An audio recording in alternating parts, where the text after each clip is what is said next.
Joining me now is Sky News contributor Louise Roberts and news.com.au entertainment reporter Bronte Coy.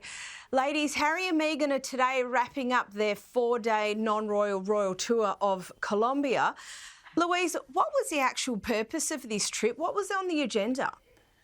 Well, Caro, this DIY tour of Colombia, as we've called it, the purpose was, I think, to sort of strengthen brand Sussex, although, of course, they were there at the invitation of the Vice President of Colombia, Marquez, who had seen their documentary on Netflix and was so moved by some of the themes and their mission for female empowerment and tackling cyberbullying, both of which are great causes, I might add, that she invited them to Colombia to talk about it and to see how they're tackling that in the country. But of course, the issue is it's been overshadowed by the fact that there's fears they're being manipulated, because bringing Harry and Meghan into the country as bright, shiny things, although not working royals, is a great distraction to what's actually going on in the country with the murderous drug trade and lots of controversy in the government itself. So whether it achieves anything, I don't know. I mean, they've been to schools, they've been to art performances, they've talked at length about their desire to protect children online, something we all share a passion for, I guess. But it seems to be a very, as you said, a very sort of woolly tour, and it's not like the authentic royals arriving with the backing of the King and also perhaps the UN, which is what happened when Sophie visited there last year. So I think where will their next tour be? I mean, these are very much publicity platforms, I think, rather than going to countries and helping them address issues. And Bronte, what were the most notable parts so far of the trip for you? So Harry and Meghan are really fantastic when they're mingling with communities. There's amazing photo ops of them with kids, and I love to see all that. That's the stuff that gets beamed all over the world. But look, it's been more than 4 years since they quit royal duties, and I should probably let this go. But the thing that struck me watching this unfold is, as you said at the top of the show, the purpose of this trip hasn't been made very clear, and I think that's because they haven't got the backing of the monarchy to actually create a proper royal tour, even though this looks like one. And at the end of the day, if they want to do non-royal royal tours, really, it's just such a shame that they weren't able to make it work within the monarchy. And also having had a year like the royal family has had, where there's so few members out and about at certain periods because of their health issues, you know, I look at it and I say, it's a shame. It's a wasted opportunity. When they have purpose and focus and they're being deployed effectively, Harry and Meghan are a really powerful asset. And I think it's a real shame that it's all gone the way it has. But I know I should let it go. It's been years. I don't see you letting it go anytime soon, just quietly, but still with you, Bronte. And it's been reported that Harry won't go back to the UK for his uncle Lord Fellow's funeral due to security concerns. Look, he's just been in Colombia, and I know he's had security there, but he's having a bit of a lend of us, isn't he? Yeah, look, that's the reason that's emerged. It's an interesting one, as you say, given where he currently is. But this is really quite sad. You know, it's very well documented that Harry's relationship with the royal family is very fractured, but he is said to be really close with his mum's family. And so this is his mum's sister's husband who passed away late last month. And there's going to be quite an intimate service for him. The date hasn't been released yet. But this is the kind of thing you would expect that he would attend. It's an important, significant family occasion, and they'll all get together and mourn. But you know, he has been saying he's had this ongoing battle with the UK Home Office over the decision to strip him of around-the-clock police protection. And he is saying he doesn't feel safe going back to the UK. So that's one reason, although I will say, and again, in reference to that fractured royal family situation, this is another family occasion where William is likely to be there and other members of the family.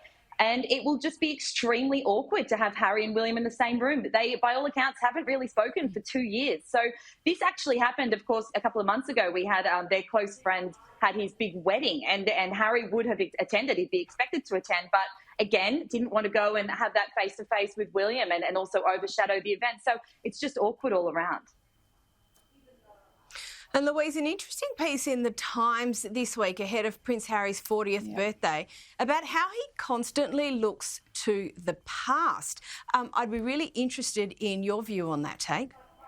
Oh, it was a great read, wasn't it, Caro? And I think the fact that he's turning 40 on September 15 is a time for him to stop with the retrospective bitterness and stop commercialising it as well and look forward, look to see what he can contribute to actually getting his family back together. I mean, there were so many fantastic nuggets in that piece. I've really felt quite sad, though, when I read the line saying that William doesn't even talk about his brother anymore. He's focused on his wife and his children, and Harry doesn't even come up in conversation, although Charles, of course, we know is pining for some kind of reconciliation between his boys and indeed himself and Harry too. But also, Harry said, well, from a very young age, he had obviously Diana's friends and Diana's family, as Bronte's mentioned as well, but also his school friends from Eton, his army mates, a very solid set of friends that he should have around him still as he's facing his 5th decade as well. But he doesn't have that. He's in Los Angeles. I mean, Meghan's fine. Meghan's got her school friends. Meghan's got her acting network. And I mean, she doesn't see her father, but she certainly does see her mother.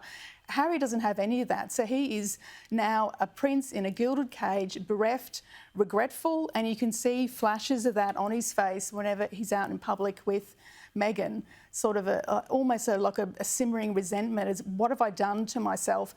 And his friends have turned their backs on him. To them, to betray your roots, your aristocratic friends and so forth, and your family so publicly, and to make money out of it, they've just turned their back and said enough. So he's on his own. It's very sad. Now, Bronte, that there was very, very well covered. I'm not sure I could have said it better, but anything you'd like to add there?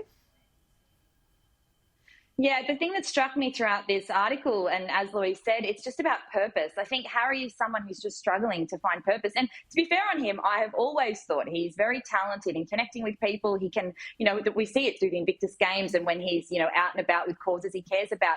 But I think that he has great intentions a lot of the time, but the execution just isn't there. And without purpose, I think I think the word Louise just used there was rudderless. I think it's just going to be difficult for him to get back on course until he really finds out what the course of his career is going to be. He's only 40. He has decades more in the public eye, I'd imagine.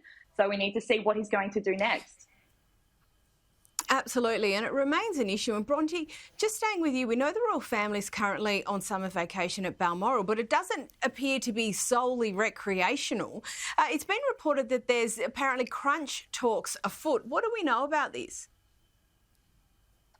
Yeah, so the family all gets together at Balmoral, as we discussed last week, for their summer holiday. But during that time, one of the benefits of having all the senior members there together is I suppose they are all in the same room and they can talk about some of the big issues that are going to come up over the next year. And last year was very retrospective. It was Charles's first time hosting after the late Queen's death, and I think that was just about honouring her more than anything.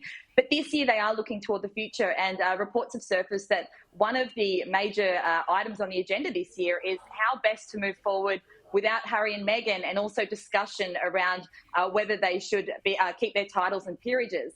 Now, getting rid of those would create possibly a lot of complications. I don't imagine that is something that they will do. But at the same time, this is an issue that just keeps surfacing. So I think they're all keen to just make final decisions in this area, have a strategy moving forward, and just stay the course on that now and sort of draw the line in the sand. Absolutely. And Louise, there's been an update this week on Princess Catherine's health. What do we now know? Well, we were treated to that wonderful video, weren't we, where they joined Snoop Dogg, of all people, and David Beckham congratulating Team GB for their great results in the Olympics, and she congratulated them, looking very relaxed. Of course, William stole the show slightly with his sort of summer dad beard, which has caused a bit of fun and games, I guess, in a way. But also we understand that Kate is on the road to recovery. There's very little detail directly from her, but certainly some royal experts in the UK, and I would indicate the Daily Mail's Rebecca English is one of those, has said that the treatment is going well and she's very much looking forward, not looking back. But of course, it is still a day-by-day situation, I believe, for Kate. And Bronte, some of King Charles's first banknotes have gone to auction. They've sold for an eye-watering price. Can you tell us about it? Yeah, so at face value, they were just under £80,000, which is about $150,000, but they've sold for about just under £1 million, which is nearly $2 million. These were auctioned off by the Bank of England, and they're among the first banknotes that had Charles's face on them that went into circulation in June. So they're extremely rare. And all the money that's been raised from that will go to several charities. So it's a really great initiative. And, for people that collect banknotes, a very exciting find. And I will finish up here on a fun fact, which I didn't realise. The Queen, the late Queen Elizabeth, was actually the first monarch to be honoured with her face on a banknote, which was only in 1960. Oh, how fabulous. I didn't know that either. No. Now, Louise, lastly, and I've only got about 30 seconds for you, Princess Anne celebrated her 74th birthday this week. Great occasion for us to look back on the life of just such an exceptional woman. That's right, and we're quite the fans, aren't we, Caro? We've said this before, I think, on this program. Absolutely.